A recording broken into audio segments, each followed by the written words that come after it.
Okay, in this segment I want to look at some of the hot topics of debate in error correction and also some of the most likely questions that inexperienced teachers may ask you.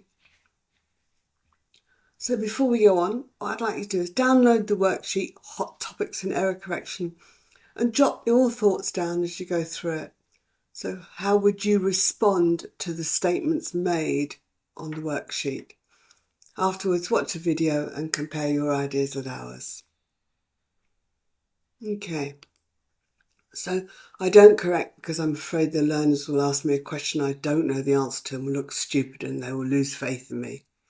So we have talked about this a little bit. It's very, very big, obviously, for new teachers, but it can also become a kind of embedded habit for more experienced teachers. So first step is obviously to start building up grammatical knowledge, names and terms. As you work through a course book, these are often really well labelled, so start noting them, see how things work together, get the teacher to do an online grammar course if no other option. The other thing is, be confident in you are the teacher because you're able to use the language more effectively than the student. So sometimes it's okay to say, well, in that situation, what I would say is, or this sounds better if you say this. You may not be able to state why, but the valuable piece of information is how to say it correctly. Remember to use students and the peers, and also it's okay to say, I'll come back to you on that one, I'll sort it out for you.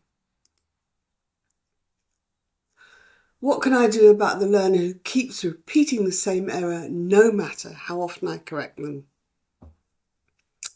Some errors are not going to sort themselves out until the students increase there. So the error may be down here, but the student's level of English may need to go up to there before that particular error sorts itself out. So there does seem to be a learning curve, a linear process to this learning of language. It's not completely linear. It will depend on the student's context, but I would say don't worry about them too much. The only thing to worry about is if they impede the student's meaning, intended meaning. In that case, it's important. But things like third person S, you'll spend half your life correcting them at some levels if you don't just let them go. So focus more, don't get too worried about deeply embedded errors unless you find that they're really holding the student back from moving up a level.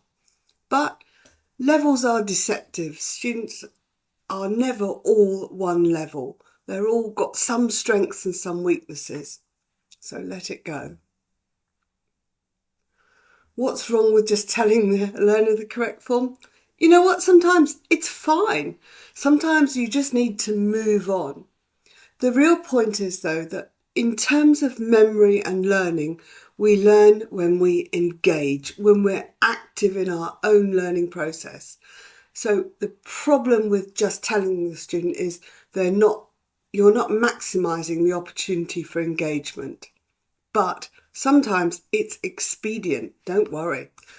Don't flog an error when the whole class is waiting or it's easier to move on. Choose your moment. Error corrections are battles, not wars. Okay. This happens. I've had this happen many times. Sometimes it's cultural, but this is the sort of student who is very, very attentive to the learning process as opposed to acquiring language. They're very rational, they're systematic learners. But the problem is that when you're working in a group, you can get too fixed on one person's errors or one person's problems. So in a sense, you have to either say to the learner, look it up later, this is not the time, or I will come back to you after the lesson's finished with this. But really, you have to just keep these people moving.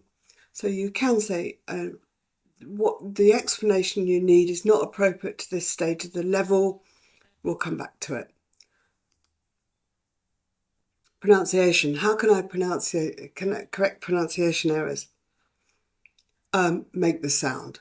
For example, the VW that Germans have, make the sound V, but also notice that what you're doing with your mouth, exaggerate it slightly so that when the student starts to make the same repeated errors again, just Germans always think I look most weird, but V or P, B. So with the Arab students, I would do B and P.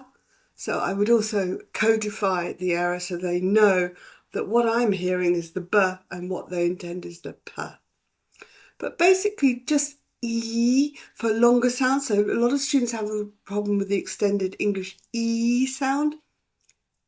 Make the sound, exaggerate it, so that in the end you don't even need to make the sound, you just E. And you'll notice that I'm also using my hands to demonstrate what I'm doing with the sound, which is to stretch it out, or maybe to make it shorter, the I sound, I. So demonstrate as much as you can, but isolate the sound, show how you're making it to the student, and show them where in the word or the sentence they need to correct. This is a little bit like the other learner who wants a lengthy explanations. This happens a lot. Part of it is learner training. So you can say, communication isn't perfect. Even native speakers, when they're talking to each other in any language, are going to make errors. The perfection can be done at home, the controlled practice activities. There's lots and lots of this on the internet. So they can aim for perfection in their own time. But at this point, the goal, and you can state this as your aim.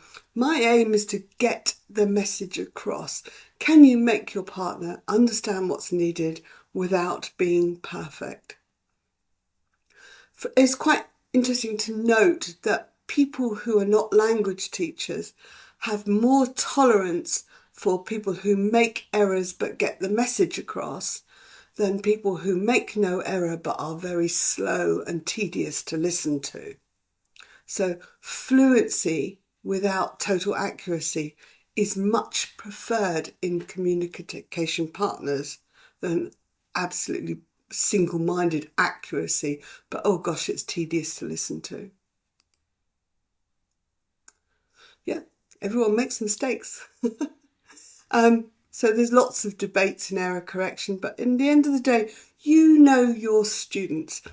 Experiment a bit more, get feedback from them, ask them how they feel about your correction, ask them if they want more or less or different style or a different approach.